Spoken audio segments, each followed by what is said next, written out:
তো hello' guys, আমাৰ পাকঘৰলৈ আপোনালোকক স্বাগতম। আজিৰ ৰেচিপি মেৰিনেটেড হোমমেড চিকেন। আহকচোন বনাওঁ। তো hello' guys, welcome to my YouTube channel আমাৰ পাকঘৰ। তো আজি আমাৰ ৰেচিপি আনিছোঁ মেৰিনেটেড চিকেন, হোমমেড চিকেন।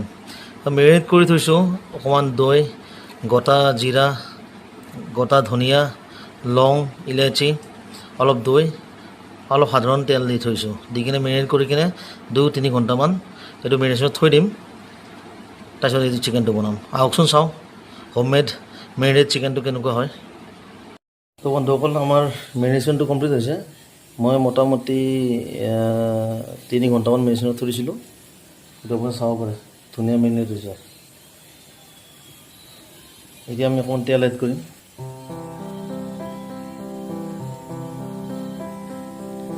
মই 1 কিলো চিকেন আনিছোঁ।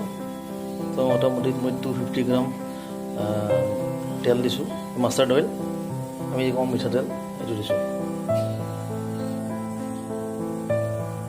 তেলটো গৰম হৈছে, এতিয়া আমি তেজপাত দিম। অলপ এইটো দিম, পাঁচফোৰণ, আৰু শুকান জ্বলা। এইটো ভালকৈ তেলত পকাই ল'ব লাগিব অলপ। তো মই ইয়াতে পিঁয়াজৰ পিউৰি বনাই লৈছোঁ, পেষ্ট বনাই লৈছোঁ। আপোনালোকে পিঁয়াজ কাটি কিনে গোটা গোটাও দিব পাৰে, মানে গোটা পিঁয়াজ কাটি কিনে। মই ইয়াতে পিউৰি বনাই লৈছোঁ। তো পিউৰিখিনি মই ইয়াতে তেলত দি আছোঁ।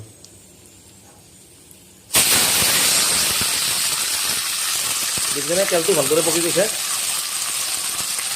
তো ইয়াতে এতিয়া আমি তেলটো মানে পিঁয়াজটো ভালদৰে পকাম আৰু পিঁয়াজৰ তেলটো ইয়াতে ৰিলিজ কৰিম।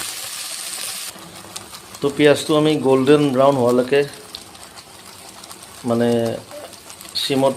অলপ চিমত দিছোঁ গেছটো, দি কিনে গল্ডেন হোৱালৈকে পিঁয়াজটো পকাব লাগিব।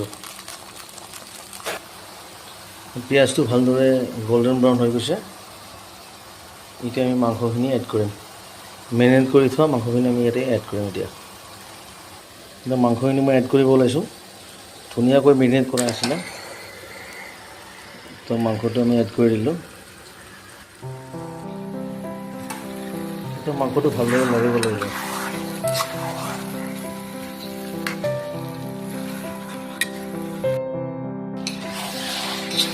মাংসখিনি আমি পিঁয়াজত মিক্স কৰি ল'লোঁ, ব্ৰাউন হোৱাকৈ আছিলোঁ। আৰু মাংসখিনি মই মোটামুটি 3 ঘণ্টা মেৰিনেট কৰিছোঁ। মোটামুটি বেছিকৈ কৰাৰ চেষ্টা কৰিব, তথাপিও 3 ঘণ্টা মেৰিনেট কৰিলে হৈ যাব। তেতিয়া টেক্সাৰ দেখিছে, মাংসত মেৰিনেশ্যনৰ টেক্সাৰ চব।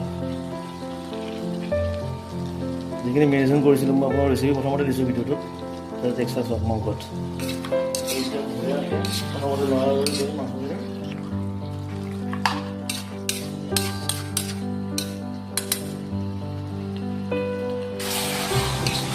তো এতিয়া অকণমান ফ্ৰাই মোটামুটি হৈ আছে। এতিয়া মই জলকীয়া মানে গোটা জলকীয়া দিম ইয়াতে। গোটা জলকীয়া দিম কিয়, মই পিঁয়াজৰ পেষ্টত মই 2টা জ্বলা অলৰেডি দিছিলোঁ। তো এতিয়া মই মানে 6টা গোটা জ্বলা নাফলা কৰি ডাইৰেক্ট গোটা কৰি এনেকৈ এই মাংসটোত দি দিম। আৰু এনেকৈ ফ্ৰাই কৰি কিনে মোটামুটি মই 15 মিনিট ইয়াতে ঢাকনা লগাই থ'ম, ল' ফ্লেমত 15 মিনিট। তো 15 মিনিট পিছত ঢাকনাটো খুলি দিলোঁ, ঢাকনখন খুলি দিলোঁ। এতিয়া চাওক কি ধুনীয়া টেক্সাৰ এটা আহিছে মাংস, দেখিছে মাংসৰ টেক্সাৰটো চাওক। মেৰিনেশ্যনৰ লগত যিটো মানে মই পিঁয়াজৰ পেষ্টৰ লগত কৰিলোঁ, তাৰে মেডিচিনো চাওক। বাট এটা কথা আপোনাক নিমখ প্ৰথমতে এড কৰা নাই, সেইটো বাকী নিজৰ কথা। কিছুমানে প্ৰথমতে নিমখ এড কৰে, কিছুমানে দেৰিকৈ কৰে। বাট মই তাৰমানে দেৰিকৈ এড কৰাটো বেষ্ট, কাৰণ তেতিয়া মাংসটো ভালদৰে পকি লয়। এতিয়া মই নিমখ এনেকৈ 2 টেবুল স্পুন দিম। আপোনালোকে নিজৰ সোৱাদ অনুযায়ী আপোনালোকে নিমখটো মিলাই ল'ব। বাকী অলপ লৰাই লওঁ মাংসটো, আৰু নিমখটো দি কিনে আকৌ মই 10 মিনিটছ কাভাৰ কৰি দিম চিকেনটো। তো 10 মিনিটছ হৈ গ'ল, মাংসটো মোটামুটি ভালদৰে সিজিছে। বাকী ফ্ৰাই অকণমান আৰু কৰিম, বাট কিন্তু মই আলু লৈছিলোঁ, 4টা আলু লৈছোঁ। আলুকেইটা মই এতিয়া এড কৰি দিম, কাৰণ মাজত দিলে কি ভাল হয়, আলুকেইটা ভালদৰে গলি নাযায়। কিন্তু ষ্টাৰ্টিঙত দিব তো কি মাংসৰ লগত আলুটো মিহলি হৈ যাব। তো মই এতিয়া অকণমান মানে মোটামুটি মাংসটো 50% হৈ গৈছে, তেতিয়া মই আলুটো এড কৰিছোঁ। আমাৰ মোটামুটি মাংস 60 to 70% সিজি গৈছে হৈ গৈছে। এতিয়া গ্ৰেভিটো মই আপোনালোকে চেমি গ্ৰেভি কৰিব পাৰে। মই অকল গ্ৰেভিয়ে বনাম। তো হিচাপত মেৰিনেশ্যন কৰা পানীখিনিয়ে লৈছোঁ, মেৰিনেশ্যন কৰি লৈছোঁ। তাতে অকণ পানী দি কিনে ইয়াতে চিকেনত দি দিম।